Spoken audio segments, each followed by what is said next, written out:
Hello, my name is Joseph Solorzano, and today I will be giving a speech on how tobacco.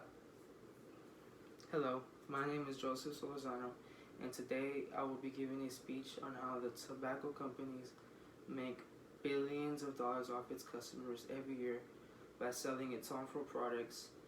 And by the end of this video, I hope to persuade you, in my opinion, that there needs to be stricter laws, if not a total ban on cigarettes and tobacco products as a whole. 480,000 people. Yes, you heard that right. 480,000 people die a year from cigarettes alone. And that includes secondhand smoke, which is really unfair because in many households, such as people, young kids, parents smoke and the kids really don't have an option to tell them no, and they have nowhere else to live. So they constantly exposed to smoke, which damages lungs, and when a child's lungs are developing, it's even worse because it's so new that you're already damaging something that hasn't fully developed yet.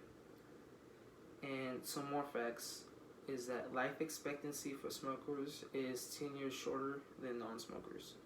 But the more astonishing fact to me is that if people are smoking and if they quit by the age of 40, they lower the risk by 90% of not having a smoking-related disease, which goes to show that people who are in their 30s and always say, well, I've done this and I already did the damage to a body, what is the point of stopping, are wrong. It's always good to stop, no matter if you think it's too late, because this disease does not damage you right away. It damages you throughout your life. And everyone is different, so some people get more diseases early on, or some people get a disease when they're like 80. And now that we're done with the facts about what happens to the people, let's talk about the bad guys. In 2016, tobacco companies spent $9.5 billion on advertising. And that is a lot. That is about $26 million each day on advertising. And the reason they do this is that tobacco companies' main target is the new generation every time. Because the new kids coming in are their customers, and once they get someone hooked, they tend to stay buying that product for the rest of their lives, and therefore they create a customer that lasts them for 60 years. And then this is why only 6.2% of smokers actually quit a year, and there are products that help customers quit, such as nicotine patches and nicotine gum.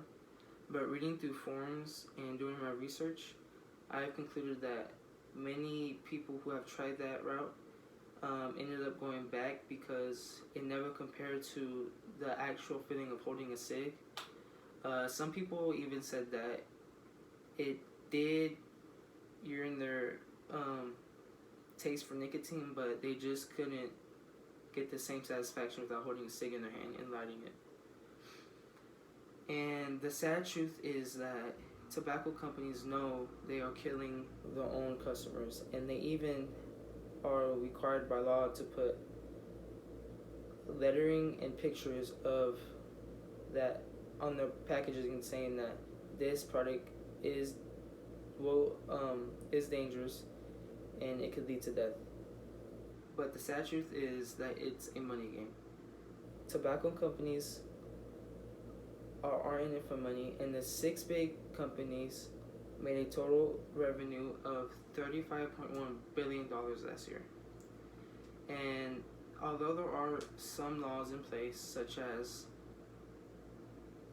no buying tobacco products before 18, which was raised recently last year to 21, and they are taking more and more steps in that direction by eliminating the grandfather clause for that. And to the people that don't know what that is, It's essentially a law that states that if the law went in after you turn that age, that does not apply to you. And although that sounds confusing, let me explain it. So last year when the law went in place, I was 18. And when the law was signed in and passed, it was, I believe, in July, and I turned 18 in February. So, since I'm grandfathered in, I could have still bought tobacco products. But later on, they signed that the grandfather clause wouldn't be in effect anymore. So, I couldn't buy tobacco products anymore, which I'm perfectly fine with, and I believe that's the right step by having teenagers who turn 18 before having to wait another 3 years to get exposed to cigarettes, thus maybe saving lives from them for another 10 years. And tobacco companies have a big reach in politics as well.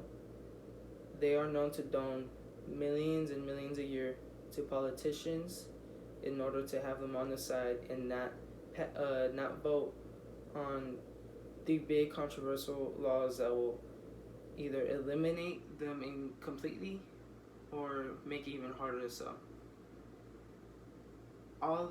In my opinion, I believe there should be a total ban, but I know it's hard for those who already started smoking on already older, and I do believe it is your right to smoke.